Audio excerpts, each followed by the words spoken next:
Isang pinagpalang araw sa inyong lahat. Tayo po'y magninilay sa salita ng Diyos, ang pinagbumulan ng awa ng ating buhay, ang salitawa. Today, my dear brothers and sisters, we are celebrating the memorial of Saint Frances Xavier Cabrini, a Virgin. Sa ating ebanghelyo ngayon, maririnig po natin si Jesus na nangungusap patungkol po sa kaharian ng Diyos. At ito po'y hudyat na patapos na po tayo sa ating liturgical calendar. Simula ngayon hanggang sa ating pagdiriwang ng Christ the King, ang ating pagninilay po ay patungkol po sa kaharian ng Diyos.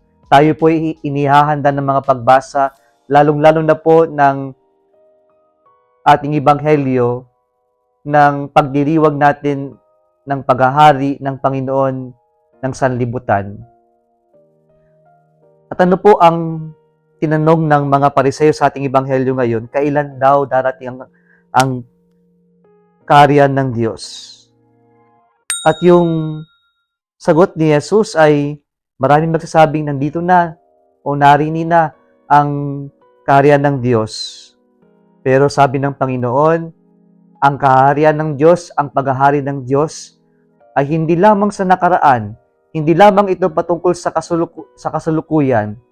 Pero sabi ni Jesus, "For behold, the kingdom of God is among you." It is already there, but not yet. Ito yung tinatawag natin sa teolohiya na eschatological tension, na kung saan nag-umpisa na ang paghahari ng Diyos o ang kaharian ng Diyos sa nakaraan, at ito'y nagpapatuloy sa pangkasalukuyan at sa patuloy sa hinaharap. Kaya po mga kapatid, ang paghahari ng Diyos ay nag-uumpisa ngayon.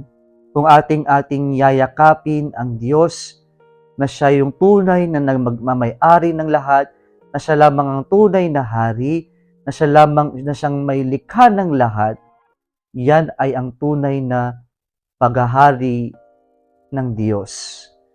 Kaya po kung nais natin na talagang maghari ang Diyos sa ating buhay, umpisahan natin ito sa ating mga puso, na ating muling maramdaman at maalala na hindi tayo ang may-ari ng lahat. Hindi tayo ang creator, but we are merely creatures of God. That we are not the master, but we are all servants of God. Yan yung pagpapakumbaba upang sa ganun, ang paghahari ng Diyos ay mag-umpisa na. Kung nagustuhan mo ang video na ito, huwag kalimutang mag-like, i-share at mag-subscribe sa Salitawa Facebook page and YouTube channel. Muli isang pinagpalang araw sa inyong lahat. Gawin nating viral ang salita ng Diyos.